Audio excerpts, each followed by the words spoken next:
আওয়ামী লীগের যেসব নেতাদের কথায় একসময় দেশের মাঠঘাট কাঁপত, দেখুন আজ তারা কে কোথায় পালিয়ে বেড়াচ্ছে। পালাবো না, কোথায় পালাবো? তবে দেশে আওয়ামী লীগের মাঠকর্মীরা খুব বেকায়দায় থাকলেও বিদেশে বেশ আরাম আয়েশেই বসবাস করছে তাদের প্রাণপ্রিয় নেতারা। দীর্ঘ 15 বছর ধরে যারা দেশটাকে নিজেদের পৈতৃক সম্পত্তি ভেবে একচেটিয়া শাসন করেছে, আজ তাদের টিকিটিরও দেখা মিলছে না দেশের মাটিতে। কিন্তু তারা কি আদৌ কোনো কষ্টে আছে? এই যে দেশের ভেতরে তাদের হাজার হাজার মাঠ পর্যায়ের কর্মী গ্রেপ্তার হচ্ছে, মামলার পর মামলা খাচ্ছে, এই কর্মীদের কথা কি একবারও ভাবছে সেই বড় বড় নেতারা? আপনাদের হয়তো মনে হতে পারে দেশ ছেড়ে পালিয়ে তারা খুব একটা ভালো নেই, হয়তো কষ্টের জীবন পার করছে। কিন্তু বাস্তবতা জানলে আপনার চোখ কপালে উঠতে বাধ্য। কারণ দেশের ভেতরে মাঠকর্মীরা চরম বেকায়দায় থাকলেও শীর্ষ নেতারা বিদেশের মাটিতে বিলাসী জীবন কাটাচ্ছে। কেউ কলকাতার মাঠে ক্রিকেট খেলছে, কেউ রাস্তায় ঘুরে বেড়াচ্ছে, কেউ দুবাইয়ের দামি রেস্তোরাঁয় বসে কেক কাটছে, আবার কেউ লন্ডনে বসে নিজেদের হাজার কোটি টাকার সাম্রাজ্য দেখাশোনা করছে। তাহলে কি নেতারা কর্মীদের বিপদে ফেলে নিজেদের আখের গুছিয়ে নিরাপদ দূরত্বে সরে গেছে? আর এই বিলাসবহুল জীবনযাপনের আড়ালে তারা কি নতুন করে দেশে ফিরে আসার কোনো পরিকল্পনা করছে? শুরুতেই চলুন প্রতিবেশী ভারতের দিকে নজর দেই। একটা সময় যাদের বিশাল গাড়িবহর আর পুলিশি প্রোটোকল ছাড়া চলাফেরা করার কথা চিন্তাও করা যেত না, তারা আজ কলকাতার অলিগলিতে সাধারণ মানুষের মতো জীবন কাটাচ্ছে। সাধারণ মানে কিন্তু অভাব অনটনের জীবন নয়, রীতিমতো রাজকীয় আর বিলাসবহুল জীবন। প্রথমেই বলতে হয় ওবায়দুল কাতারের কথা।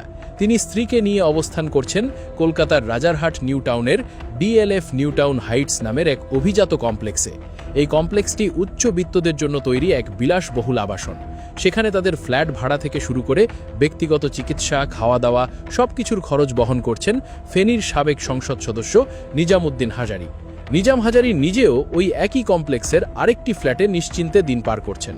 তাদের সাথে একই জায়গায় আরও রয়েছেন টাঙ্গাইলের ছোট মনির এবং সাবেক নৌ পরিবহন মন্ত্রী শাহজাহান খানের জামাতা।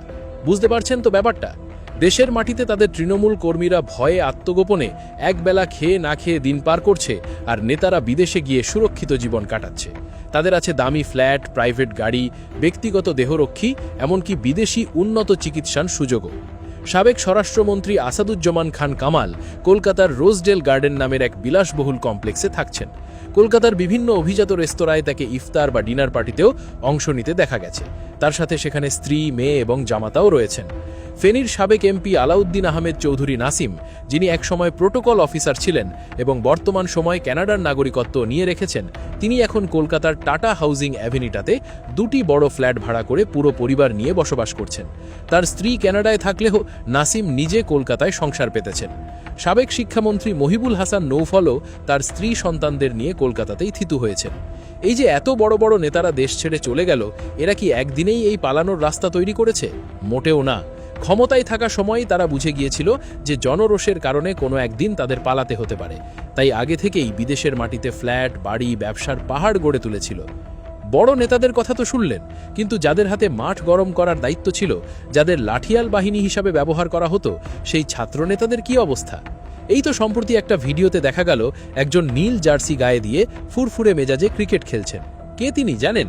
তিনি আর কেউ নন, নিষিদ্ধ ঘোষিত সংগঠন ছাত্রলীগের সাধারণ সম্পাদক ওয়ালি আসিফ ইনান। কলকাতার কোনো এক মিনি প্লেগ্রাউন্ডে বন্ধুদের সাথে ব্যস্ত সময় পার করছেন, অথচ দেশে তার নামে একাধিক মামলা ঝুলছে। ঢাকা বিশ্ববিদ্যালয় থেকে তাকে চিরতরে বহিষ্কার করা হয়েছে। ইনান এবং ছাত্রলীগের সাবেক সভাপতি সাদ্দাম হোসেন, এই দুজন দেশ ছাড়ার পর ওবায়দুল কাদেরের সাথে মেঘালয়ের শিলংয়ে অবস্থান করছিলেন। এরপর সেখান থেকে তারা সবাই মিলে পাড়ি জমান কলকাতায়। অর্থাৎ নেতারা শুধু নিজেরাই পালাননি, সাথে করে তাদের বিশ্বস্ত অনুচরদেরও নিয়ে গেছেন। আর যারা দেশে থেকে গেছে তারা এখন বুঝতে পারছেন নির্মম বাস্তবতা।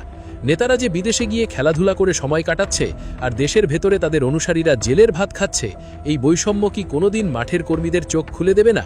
যারা নেতাদের কথায় জীবন বাজি রেখেছিল, তারা কি বুঝতে পারছে না যে তাদেরকে এতদিন কেবল ব্যবহারই করা হয়েছে? অনেকেই হয়তো ভাবছেন সবাই কি ভারতেই আশ্রয় নিয়েছে? মোটেও নয়। যাদের পকেটে টাকার জোর বেশি, যারা ক্ষমতার অপব্যবহার করে দেশের টাকা দেদারসে পাচার করেছে, তারা পাড়ি জমিয়েছে আরও দূরে, ইউরোপ আর আমেরিকায়। লন্ডনের কথা ধরা যাক, সেখানে এখন আওয়ামী লীগের সাবেক মন্ত্রী আর এমপিদের বিশাল মিলন মেলা বসেছে। সাবেক পররাষ্ট্রমন্ত্রী হাসান মাহমুদ, ভূমিমন্ত্রী সাইফুজ্জামান চৌধুরী, মৎস্য ও পশুসম্পদ মন্ত্রী আব্দুর রহমান, শম রেজাউল করিম, খালিদ মাহমুদ চৌধুরী, আবু সাইদ আল মাহমুদ স্বপন, এমনকি ঢাকা দক্ষিণের সাবেক মেয়র শেখ ফাজলে নূর তাপস, এরা সবাই এখন যুক্তরাজ্যের বাসিন্দা। এর মধ্যে সাইফুজ্জামান চৌধুরীর কথা তো আলাদা করে বলতেই হয়। তদন্তে উঠে এসেছে শুধু যুক্তরাজ্যেই নয়, আমেরিকা এবং দুবাই মিলিয়ে তার নামে অন্তত ৬২০টি বাড়ির সন্ধান মিলেছে। এর জন্য তিনি পাচার করেছেন হাজার হাজার কোটি টাকা। এখন সেই পাচার করা টাকার জোরেই বিদেশের মাটিতে রাজকীয় হালে জীবন কাটাচ্ছেন তারা। তাদের কাছে দেশ ছাড়াটা কোনো শাস্তির বিষয় হয়নি, বরং মনে হচ্ছে যেন তারা কোনো ভ্যাকেশন বা ট্যুরে গেছেন। অন্যদিকে যুবলীগের চেয়ারম্যান শেখ ফাজলে শামস পরশ তার বিলাসী জীবন নিয়ে টরেন্টোতে রয়েছেন স্ত্রীর সাথে। আর নিউ ইয়র্কের মতো জায়গায় ঘুরে বেড়াচ্ছেন শামীম ওসমান, এনামুল হক শামীম, বিপ্লব বড়ুয়া, সানজিদা খানম এবং আমিনুল ইসলামের মতো নেতারা। শামীম ওসমানের কথা তো আলাদা করে বলতেই হয়। কিছুদিন আগে দুবাইয়ের এক বিলাসবহুল বোটে বসে পরিবারের সাথে কেক কেটে জন্মদিন পালনের দৃশ্য সবার নজর কেড়েছে। মানে দেশে আগুন লাগিয়ে বিদেশে বসে আনন্দ উদযাপন আর কি। আর সবার ওপরে যার কথা না বললেই নয়, তিনি হলেন সাবেক প্রধানমন্ত্রী শেখ হাসিনা। তিনি এবং তার বোন শেখ রেহানা দিল্লির অত্যন্ত সুরক্ষিত সেফ হাউসে অবস্থান করছেন। দলের শীর্ষ পর্যায় থেকে শুরু করে প্রায় প্রতিটি স্তরের নেতারাই যখন দেশের বাইরে নিরাপদ জীবন পার করছেন, তখন দেশের ভেতরে থেকে যাওয়া মাঠ কর্মীদের অবস্থা আসলেই করুণ। নেতারা বিদেশে বসে তাদের সাথে ফোনে যোগাযোগ রাখছেন ঠিকই, কিন্তু সেই ফোনালাপে কর্মীদের পেটের খিদে মেটে না, আর মামলার খরচও জোটে না। আজ তারা পদে পদে টের পাচ্ছেন ক্ষমতার মোহ কতটা ভয়ঙ্কর হতে পারে। তবে কি এখানেই সব শেষ? এত কিছুর পরও কি আওয়ামী লীগ আবারও দেশে ফিরে আসার পায়তারা করছে? সম্প্রতি দেশের বিভিন্ন স্থানে ঘটা কিছু ঘটনা কিন্তু সেই ইঙ্গিতই দিচ্ছে। প্রকাশ্যে রাজনীতি করার সুযোগ না থাকলেও গোপনে গোপনে তারা সংগঠিত হওয়ার চেষ্টা করছে। লক্ষ্মীপুরে রাতের অন্ধকারে মোমবাতি জ্বালিয়ে শপথ নেওয়ার একটা দৃশ্য বেশ আলোড়ন ফেলেছে। সেখানে কিছু যুবক নিজেদের নিষিদ্ধ সংগঠনের কর্মী দাবি করে আবার ফিরে আসার শপথ নিচ্ছিল। এছাড়া ভোরে ঢাকা বিশ্ববিদ্যালয়ের রাজু ভাস্কর্যের সামনে ঝটিকা মিছিল করা, কুড়িলে বা দেশের অন্যান্য জায়গায় হঠাৎ করে ব্যানার নিয়ে ১০-১২ জনের দলের স্লোগান দিয়ে আবার চোখের পলকে মিলিয়ে যাওয়া, এসব কিন্তু বিচ্ছিন্ন কোনো ঘটনা নয়। এত নিষেধাজ্ঞার পরও দলের শীর্ষ নেতারা বিদেশ থেকে ফোনে দলের কর্মীদের নানা ধরনের নির্দেশনা দিচ্ছেন বলে খবর পাওয়া যাচ্ছে।